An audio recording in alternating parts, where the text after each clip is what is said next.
เคยគេជោគជ័យឃើញគេបានលទ្ធផលយើងចេះតែចង់បានលទ្ធផលដូចគេមែនតើតែហេតុអីបានខ្លួនឯងអត់បានលទ្ធផលដូចគេតោះឥឡូវយើងទៅមើលមូលហេតុទាំង5ហ្នឹងទាំងអស់គ្នាមួយនៅពេលដែលយើងឃើញជីវិតគេសម្រេចបានអីមួយល្អឬក៏បានលទ្ធផលជោគជ័យលទ្ធផលអីចឹងទៅគេរកស៊ីមានគេអីចឹងទៅយើងជឿថាយើងអាចធ្វើបានដូចគេចំណុចទី1នេះធ្វើឲ្យយើងពុះកញ្ជ្រោលចង់បានលទ្ធផលលឿនមែនតើយើងក៏សម្រេចចិត្តចាប់ផ្ដើមទៅឧទាហរណ៍ដូចខ្ញុំចឹងពីដំបូងគឺខ្ញុំឃើញគេរកស៊ីជោគជ័យនៅក្នុងវិស័យសុខភាពនេះខ្ញុំចង់លឿនមែនតើចំណូលរាប់ពាន់ចឹងទៅខ្ញុំចង់បានដូចគេហើយក៏ចូលដល់ចំណុចទី2ជួបជាមួយនឹងពិភពលោកពិតគឺវាអត់ស្រួលដូចយើងគិតទេវាមិនងាយបានពាន់ងាយដូច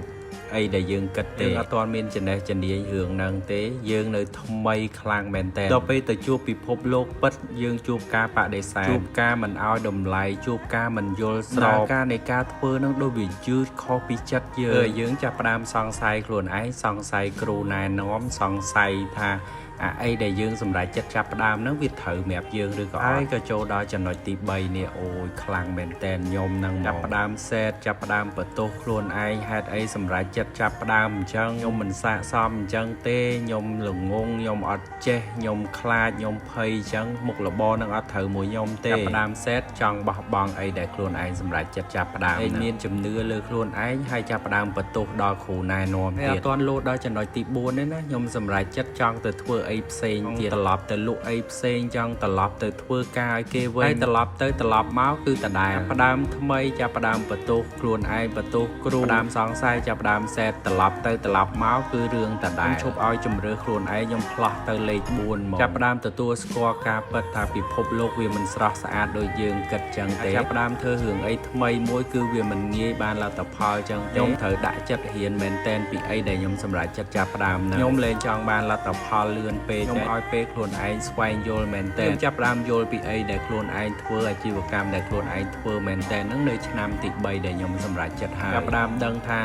ដើម្បីចង់បានលុយពាន់វាមិនមែនគ្រាន់តែយើងគិតថាគ្រាន់តែផលិតវីដេអូនិយាយមួយគេមួយម៉ាត់ពីរម៉ាត់ហើយយើងបានលុយទេបីបានលុយច្រើនមកយើងត្រូវធ្វើរឿងឲ្យច្រើនមានចំណេះឲ្យច្រើនត្រូវរៀនឲ្យច្រើនរឿងដែលសំខាន់គឺភាពទៀងទាត់បើសិនជាយើងចង់សម្រេចអីមួយជាពិសេសគឺនៅក្នុងរឿងថ្មីចង់មានចំណេះជំនាញរឿងហ្នឹងគឺត្រូវមានជំនាញរឿងហ្នឹងឲ្យបានច្បាស់ខ្ញុំបរាជ័យច្រើនដងមែនតែនជាមួយនឹងការសម្រេចចិត្តរបស់ខ្លួនឯងបែបច្បាស់លាស់ហ្នឹងផុតនៅពេលដែលខ្ញុំយល់ច្បាស់ខ្ញុំក៏សម្រេចកម្រិតថ្មីរបស់ខ្លួនដល់ចំណុចទី5ផ្ដោតលើអាជីវកម្មរបស់ខ្លួនឯងតែមួយអត់ឲ្យខ្លួនឯងមានជំរឿសអីផ្សេងទេធ្វើតាមរឿងធ្វើឲ្យត្រូវហើយធ្វើឲ្យច្រើនម៉ោងខ្ញុំផ្ដោតធ្វើតាមរឿងហ្នឹងរហូតដល់ខ្ញុំសម្រេចបានស្គាល់លុយពាន់នៅក្នុងជីវិតរបស់ខ្លួនឯងអីដែលខ្ញុំចង់លើកទឹកចិត្តតាមរយៈវីដេអូមួយនេះគឺមិនមែនគ្រប់យ៉ាងដែលយើងគិតថា